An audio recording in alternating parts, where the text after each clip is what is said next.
Well, hello again to all the boys and girls out there in YouTube land watching Georgia Beer Reviews. Back at you today with another one. And what I'm looking at is a beer from Cisco Brewers, established in Nantucket, Massachusetts. This is the Wandering Haze Hazy IPA. This one clocks in at 6.8% alcohol. It's the strongest of the beers in the variety pack that I got. And this one's difficult to make out in this poor lighting because it's yellow and white. But we can make it work. It says, get lost in this smooth New England style IPA. Set sail into the juicy tropical haze. Explore the dynamic blend of Azacca, Citra, and Galaxy hops. Or, just enjoy this beer. 6.8%. Beered and brewed in Portsmouth, New Hampshire. So this can was, this whole variety pack has been packaged in Portsmouth. So Cisco Brewers has 5 locations. They were established in Nantucket, Massachusetts, but they also have, Nantucket, they also have locations in Seaport, New Bedford, Massachusetts, Portsmouth, New Hampshire, which is where this one was canned, as well as Stamford, Connecticut. Not Stanford, Stamford, Connecticut. So 5 locations across 3 states. So if you live in the greater New England area, chances are you can find these beers. The funny thing, I don't think I mentioned it in any of the other reviews that I've done so far from this variety pack. They have a logo on the side of the label here, which I just noticed recently. It says, nice beer if you can get it. Meaning, maybe their distribution isn't so great. Nice beer if you can get it. Which is interesting considering it's 5 locations, but the slogan there, if you can get it, like it's kind of one of those things like you may be able to find our beer, but you may not be able to find our beer. Some kind of like evil plot to sell their beer. Anyway, the Wandering Haze Hazy IPA, 6.8% alcohol. Never had it, but I did buy the variety pack for under $20.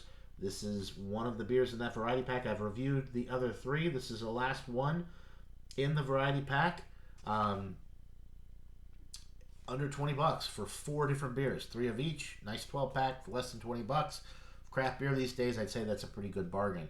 And they've all been in the at least A- range, so I'm hoping that this one is in that realm as well, and in the A range. I will say that this is, according to the label, a New England style IPA, which I have very high standards for New England style IPAs because of the New England breweries up here: Treehouse, Spyglass, Modest Man, Burlington Beer Company, just to name a few. So let's see how this one does. Poured it aggressively, huge head, as with all the other ones that I have poured and reviewed. 4+ finger head.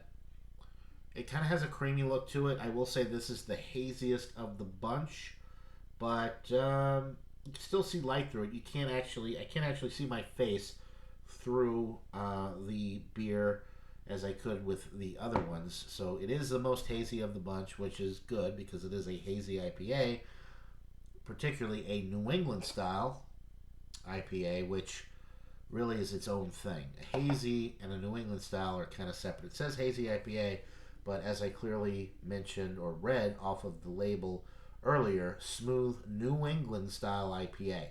So a New England style IPA to me is a juice bomb. A lot of citrus and tropical fruit, kind of a juicy mouthfeel, and just, along the lines of that. Definitely has a nice head, as I mentioned. It just kind of topped it off there. It's got that creamy, like jiggly type of thing going on. It's slightly off-white, I guess you could say, but the appearance is hazy. And let's get an aroma.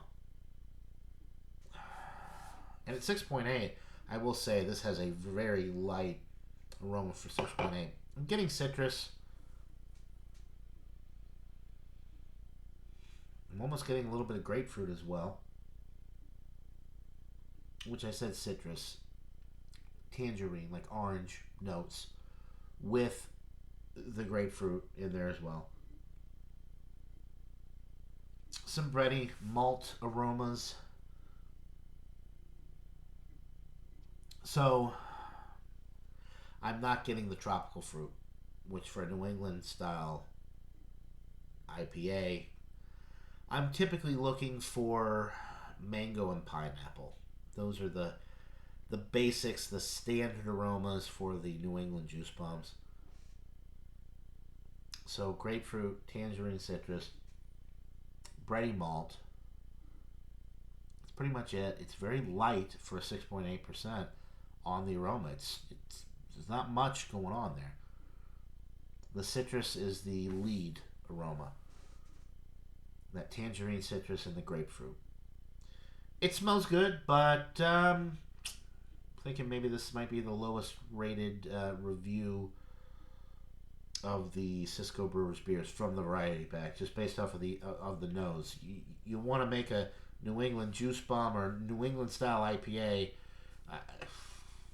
Maybe there's going to be more flavor, more on the palate than what I'm getting on the aroma, but it's lacking a little bit on the nose. So, without further ado, let's get into this brew. Cheers.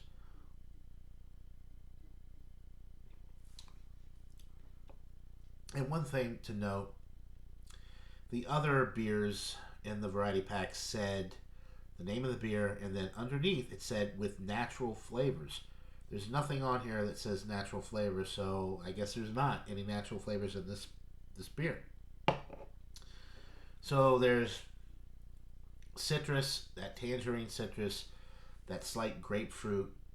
There's a musk, like a musky quality, almost like a grape must or something.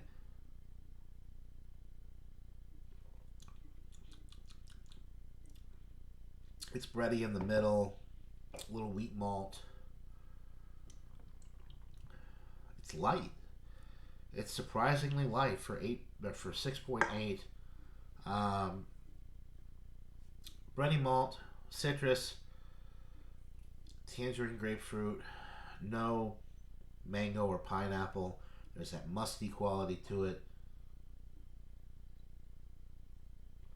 Medium carbonation, light body, easy drinking, no doubt, but a big disappointment for a New England IPA. Considering the stuff that I've had and reviewed recently, I mean, you got to step your game up. Stick with the pale ale, the wheat beer, and the grapefruit IPA. Those are excellent. But maybe either do a lot better with this one or just discontinue it, because this is not competing with Treehouse, Spyglass, Modest Man, anything like that. Even the Sam Adams stuff, the Wicked Hazy. I'm trying to think of the other. The Sam Adams beers are better than this. The Sam Adams hazy IPAs, all of them are better than this, except for that light hazy. It used to be 76, and now they have, I think, one called Just the Haze. Maybe that's the non-alcoholic one, but they have another one that's like a light hazy beer. This one's better than that, but buy Sam Adams if you're gonna go this route.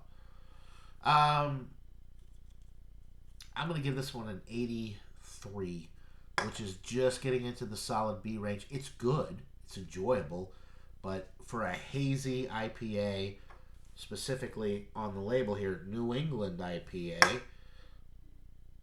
no. Let's just leave it at that. 83 out of 100. The variety pack has been well worth it. The lowest rated beer was this one. Out of the variety pack, the other three were in the A range. Definitely worth checking out. If you can get the variety pack, get to try some great beers. Even this one, it's good. It's just not great for a New England IPA.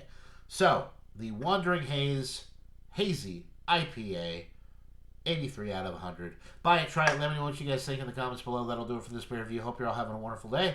Till next time, everybody. Cheers.